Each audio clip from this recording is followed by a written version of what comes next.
সকালে একটা নিউজ চোখে পড়ল, সেটা হচ্ছে সময় সংবাদের। সময় সংবাদ যে সংবাদটা প্রচার করছে সেটা আজ থেকে 2 দিন আগে মালয়েশিয়া ইমিগ্রেশন ফেসবুক পেজে দেওয়া হয়েছে। একজন বাংলাদেশি তাকে ইমিগ্রেশন খুঁজতেছে, বা আপনি যদি তাকে দেখে থাকেন কোথাও, আপনি ইমিগ্রেশনে ইনফর্ম করতে পারেন। তিনি ইমিগ্রেশনের কোর্টের থেকে জামিনে বের হওয়া ব্যক্তি, পালাইছে, এখন আর হাজিরা দিতেছে না, যার কারণে ওনাকে ইমিগ্রেশন খুঁজতেছে। একই নিউজ আজকে আমি সময় সংবাদের দেখলাম।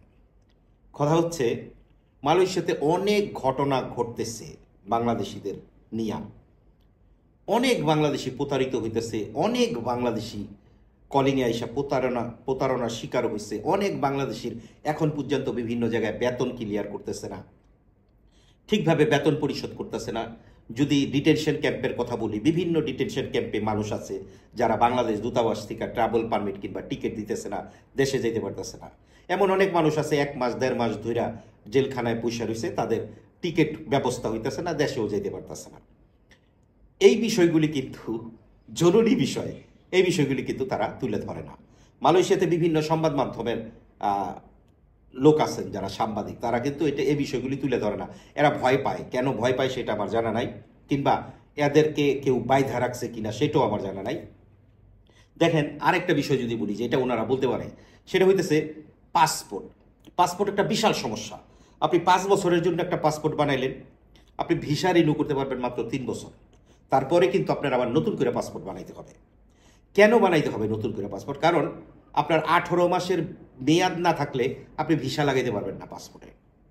তার মানে আপনি 5 বছরের জন্য যে পাসপোর্ট বানাইলেন, সেই পাসপোর্টটা কিন্তু আপনি ব্যবহার করবেন মাত্র 3 বছর। এখন অনেক মানুষের কিন্তু পাসপোর্ট আটকে আছে বাংলাদেশ দূতাবাসে, পাসপোর্ট পাইতেছে না। এখন দোষ কার? বাংলাদেশ দূতাবাসের, ইএসকেলের, না বাংলাদেশের? মানে এই বিষয়গুলি নিয়ে কথা বলতে হবে সাংবাদিকদের। বিভিন্ন সংবাদ মাধ্যম যদি এই বিষয়গুলি নিয়ে কথা বলে, তাহলে অনেকটা সমাধান হয়। কারণ বাংলাদেশ দূতাবাস পাসপোর্ট সঠিক সময়ে ডেলিভারি করতে পারতেছে না।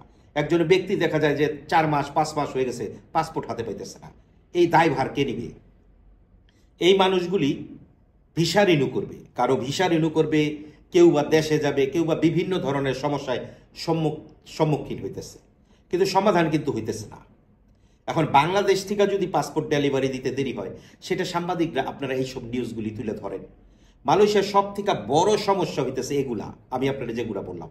সময় সংবাদে এমন একটা নিউজ প্রচার করবে যেই নিউজটা কোনো ভ্যালু নাই। সময় সংবাদ বেশিরভাগ নিউজই, আমি যদি বলি 90% বাংলাদেশের মানুষ দেখবে। মালয়েশিয়ায় যারা শ্রমিক আছে 10% লোক দেখবে। এতে কোনো বেনিফিট হবে না মালয়েশিয়া। সময় সংবাদ যে নিউজটা প্রচার করছে তাতে মালয়েশিয়ার ইমিগ্রেশন কোনো লাভবান হবে না।